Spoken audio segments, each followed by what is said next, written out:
parables. And there's a parable where Jesus talks about a rich man. He leaves his possessions to his servants. And I guess I reconnect uh, of the rich man who leaves his possessions to his servants to go into a foreign country and make conquests. And so he comes back, and it says that each one traded with the same. And so he doesn't say the same what you assume it's the money.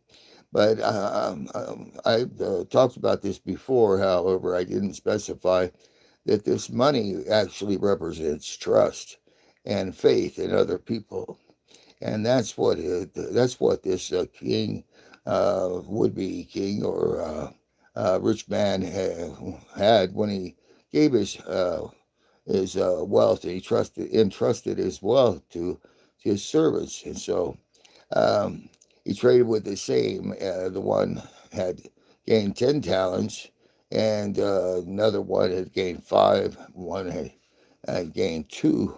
Actually, there was one who buried the talent, and he's passing judgment on the rich man, and he says, "I knew you were a shrewd person. You reaped where you didn't sow, and you gathered where you didn't straw." Which basically means, you know, you don't do anything except profit, and everything that you do is you're using somebody else to do get done what you want to get done.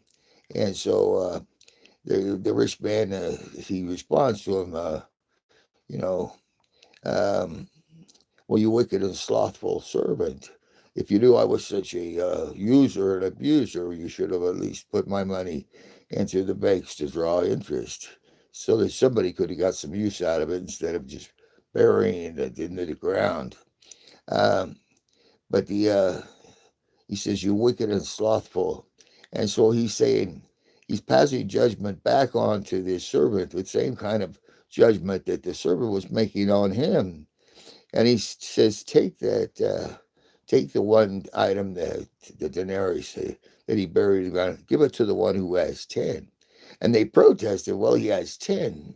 And that's right there where you know that the one who doubled his investment and had 10, uh, he was allowed to keep those 10 coins.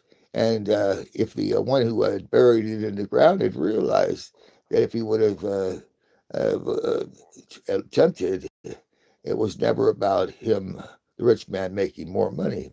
It was about trying to find out who could be trusted and who couldn't. And we find out that those who are trustworthy of other people, those are the ones who are usually uh, worth trusting, putting trust in. And so that's the parable of the denarius, and so the denarius or the coin represents our being able to trust others and our being trustworthy as well.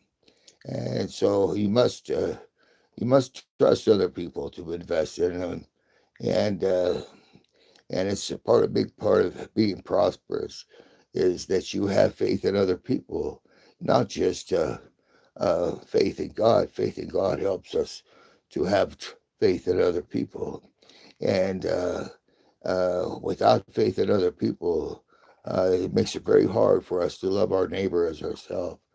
And so those who think that this faith is just a relationship between you and God, try thinking about it as yes, it is. It's that kind of relationship, but it's also between you, God, and God's children.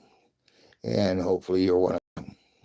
At any rate, um, that's my parable interpretation of the parable of the denarius, and hope you get on trade with the same. If you like what I have to say, subscribe to my channel. Look through my other parable interpretations. I'd appreciate it. And like, and uh, and we'll come back and see us again. Have a great day.